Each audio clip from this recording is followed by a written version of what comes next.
Hey guys, Macrad Vlogs. So today we are going to talk about the Interceptor 650.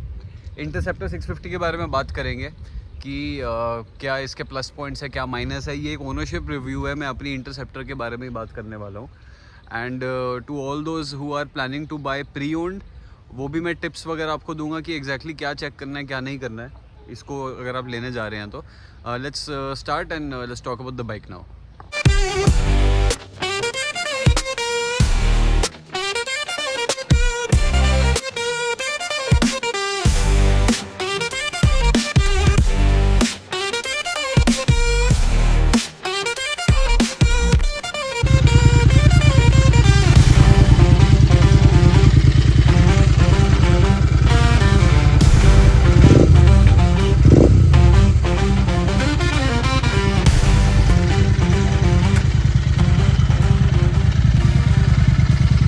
Everyone, like you can see, this is my Interceptor 650 2019 variant. So disadvantages की अगर मैं बात करूँ तो high speed पे मेरे को wobbling feel होती है.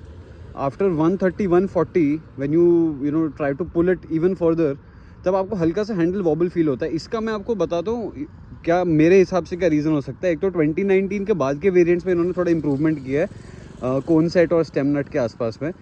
सेकेंडली, आगे का वेट इतना नहीं है, that's why you feel the vowel more than any other 650 और any other cruiser bike. Secondly, अगर इसकी मेरे को सेकंड डिसएडवांटेज की बात करनी हो तो इसकी ब्रेकिंग में थोड़ा सा मेरे को लगता है कि ब्रेकिंग थोड़ा और स्ट्रॉन्ग हो सकता था. हालांकि फ्रंट और रियर में दोनों में आपको डिस्क ब्रेक मिलता है और बायर का ब्रेकिंग कैलिपर सेटअप मिलता है. रॉयल एनफील्ड के brake pads also offer good amount of grip, but what I feel is थोड़ा सा ब्रेकिंग इसका हम बेटर कर सकते थे. Royal Enfield should still work on the braking bit for the new GTs and interceptors. हालांकि Bear 650 में ये प्रॉब्लम मेरे को देखने को नहीं मिली है. So yes. दूसरी डिसएडवांटेज मेरे को ये लगती है इसकी कि इसके टायर सेटअप थोड़े से वाइड हो सकते थे. पीछे अगर एटलीस्ट, मतलब इसमें ऑप्शन है people use fat tyres and all, but stock में अगर कंपनी थोड़ा सा इसको वाइडर सेक्शन दे आगे और पीछे, तो थोड़ा सा स्टेबिलिटी और लीनिंग पे फ़र्क पड़ सकता है. Around the corners, interceptors and GT 650s I don't think I would push personally so much. Lean करती है बट इतना नहीं जितना आप सोच रहे हो कि एक अप्रिलिया करेगी या फिर एक BMW करेगी. इसका वो पर्पस नहीं है. These are old school retro cafe racers, so I would also suggest my fellow bikers then refrain from leaning these so much. I mean, ऐसा कोई ईगो बैटल नहीं है. अगर तुम कर सकते हो बहुत बढ़िया, बट मैं पर्सनली रेकमेंड नहीं करूँगा ऐसा करना. थर्ड डिसएडवांटेज मेरे को इसका ये लगता है कि स्टॉक सीट इसकी जो आती है that is pretty uncomfortable. So when you sit on it for longer periods of times, your lower back might start to pain a little bit. So that is one thing that Royal Enfield can improve.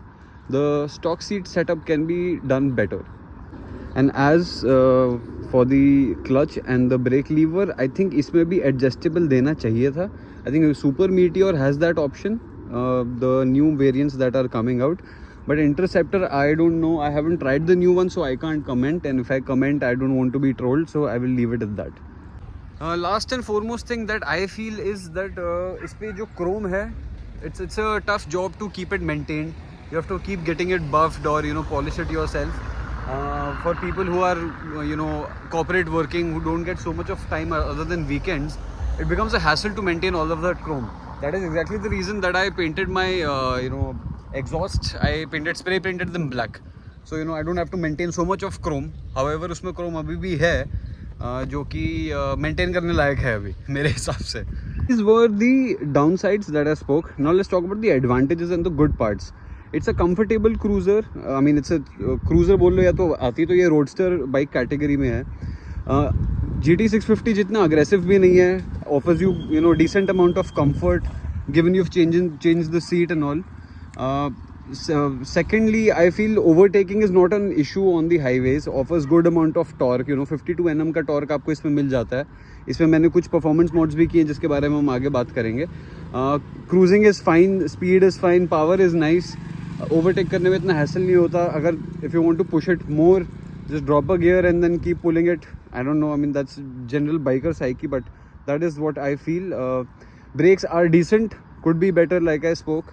I mean, it's not like a downside or a plus point, it's just like a neutral thing that I can see. Engine इसका मेरे को ठीक लगता है. थोड़ा सा response इसका होना चाहिए था. I mean in the initial में मिड रेंज इसका स्ट्रॉन्ग है. इनिशियल अगर थोड़ा सा इसका और अच्छा बेटरली ट्यून्ड होता तो I think it's a fine machine like that. Road presence की बात करें तो बाइक का साइज एडुकेट है, छोटी नहीं लगती है, whether you are you know tall guy और you know strong build guy, this is you know a decent machine. Weight भी इसका अच्छा खासा, हाँ ये डाउन साइड है, इसका वेट थोड़ा ज़्यादा है, वेट थोड़ा सा इसका रिड्यूस हो सकता था। I mean there are some components that can be worked on, but I will request Royal Enfield to do so. थोड़ा सा इसका अगर वेट कम हो जाएगा तो it will be more nimble and easier for a daily rider basis. इसके specs के बारे में बात करें तो आपको पैरेलल ट्विन इंजन मिल जाता है 648 सीसी का, दैट इज 650 सीसी। एग्जॉस्ट इसके मैंने आफ्टर मार्केट लगाए हैं, these are Gursevak, because I personally like the growl and the bass इसका जो आता है ऑन द हाईवे और आइडल पे भी। मैं आपको इसकी आवाज़ सुनाता हूँ एक बार।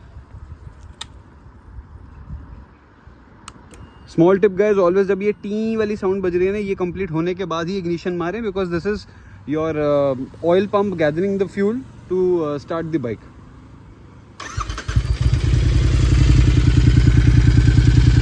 तो आइडल पे इसका ऐसा बेस है,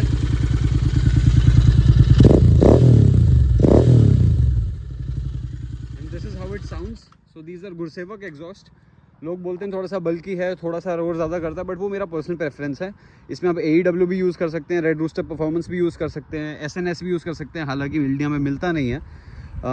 सो इसमें मैंने क्या काम करा है बताता हूँ पर्सनली। इसमें मैंने इरिडियम के स्पार्क प्लग्स डाले, और दो इसकी वायरिंग मैंने पूरी चेंज नहीं करी है, वो रेड वाली वायरिंग आती है। इससे पहले आप कमेंट करें, मैं खुद ही बोल देता हूँ। ट्रिप मशीन के इसमें मैंने विंगमैन्स इंस्टॉल करे हैं, थोड़ा सा स्टोरेज स्पेस इसमें मिल जाता है, सामान वगैरह कहीं कुछ ले जाना हो छोटा मोटा, तो ये दोनों ये पैनल में ही फिट होते हैं। These are not like clip on वाले नहीं है ये।